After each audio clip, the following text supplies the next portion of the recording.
I am ready. GMA Weather. Serbisyong totoo ng GMA News.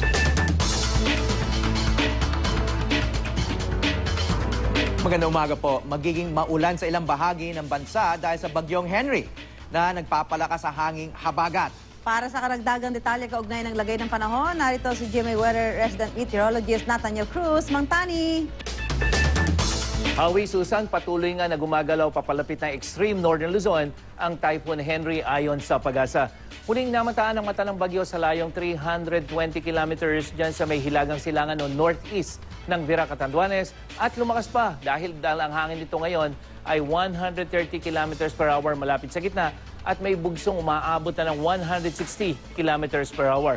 Gumagalaw ito pa northwest sa bilis na 20 kilometers per hour. Nakataas ang signal number 1 dyan sa mga probinsya ng Batanes Group of Islands, Cagayan, kasama ang Babuyan at Calayan, Calayan Group of Islands. At dahil sa signal number 1 ay asahan na unti-unting paglakas ng hangin at mga hangin na pwedeng sumira ng maliliit na bahay at bumunot ng maliliit na puno.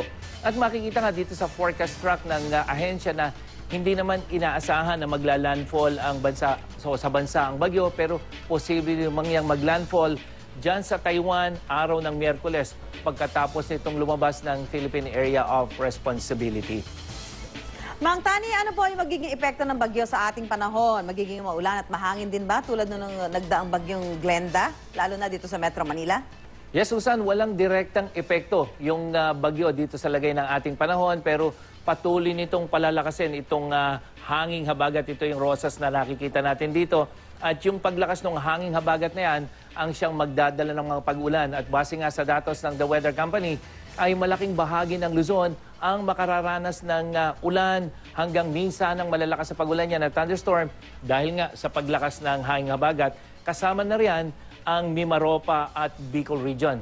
At makikita nga dito sa Doppler radar image ng Project NOAA ay posibleng hanggang katamtamang ulan ang maranasan diyan sa Bicol Region, particular na sa mga bayan ng Buli at Tinambak sa Camarines Sur.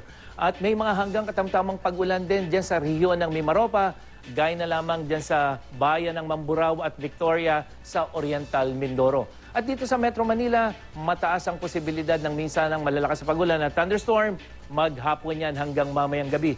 Kaya maging IM ready rin po sa pag-ulan dito sa Metro Manila sa mga susunod na araw mula bukas yan hanggang sa araw ng Sabado. Sa Visayas, maaaring magkaroon ng minsan ng malalakas sa pag-ulan dahil sa habagat, lalong-lalo na dito sa may western section at may hinang pag-ulan at thunderstorm naman ang posibleng maranasan dito sa Mindanao, lalong-lalo na sa may southern section. At dahil din sa habagat, posibleng umabot na hanggang 5 metro ang taas ng alon. Diyan po sa eastern seaboards of Luzon and seaboards of southern Luzon.